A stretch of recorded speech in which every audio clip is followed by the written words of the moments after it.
Death can sometimes appear unexpectedly, and no one can predict where or when it will strike. It might happen at a cozy family gathering, on a deserted street at night, or even during what seems like a normal dinner.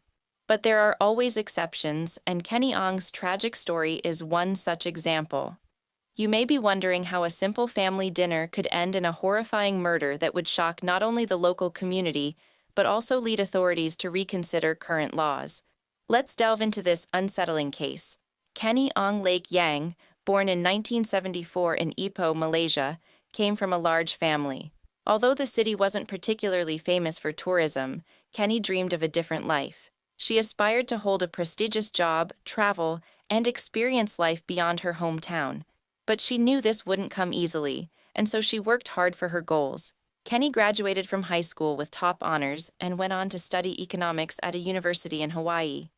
Once she graduated, she moved to Los Angeles to pursue a career in advertising, where she flourished in the city that symbolized the American dream. In 2001, Kenny met Brandon Ong, a man originally from Singapore who, like her, had moved to the United States as a child. They married quickly and settled in San Diego. However, only 2 years later, disaster struck.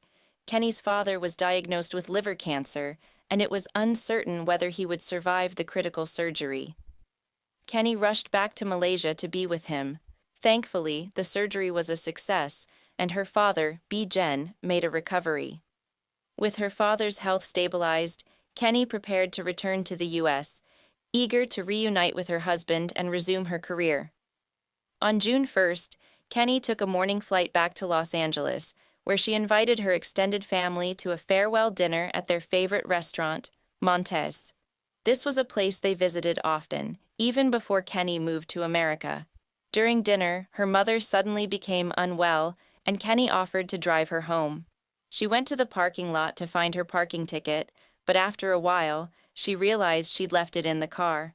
She decided to return to the car herself, leaving her sisters to watch over her mother. But she never returned. When her family became worried, they contacted Kenny on her phone, but it was turned off. This was out of character for her. She never disappeared without notice. The family then went to the parking lot, where they asked the security staff to check the surveillance footage. Initially, everything seemed normal. Kenny was seen walking to the car, looking for her keys. But as they reviewed the footage further, they noticed something disturbing. A stranger had been following Kenny in the parking lot, matching her pace, before Kenny's car was seen leaving the lot with a man behind the wheel. Strangely, Kenny was in the passenger seat. The family immediately contacted the police, who started investigating the case. Within a few hours, an officer spotted the car on the road. The driver, who seemed anxious, gave the officer his documents. Kenny, sitting in the passenger seat, tried to send signals to the police officer, but it went unnoticed. The kidnapper then fled the scene and a police chase ensued, but the car got away. The man was later identified as Ahmad Najib Benares, a 27-year-old from Malaysia. Ahmad, who had a modest background, worked hard to support his family and had even dropped out of school to work. His life seemed normal, but everything would soon change. After the chase, a young man came forward with a strange account. He had helped a stranger change a tire on the road, but when he looked inside the car, he saw a frightened woman, who he later realized was Kenny. The man did not appear to be her husband, as he was acting strangely. This clue led the police to connect the dots and identify Ahmad as the kidnapper. Sadly, Kenny's body was found 3 days later in a manhole near a construction site, burnt almost beyond recognition. The autopsy revealed that she had been brutally stabbed multiple times and strangled.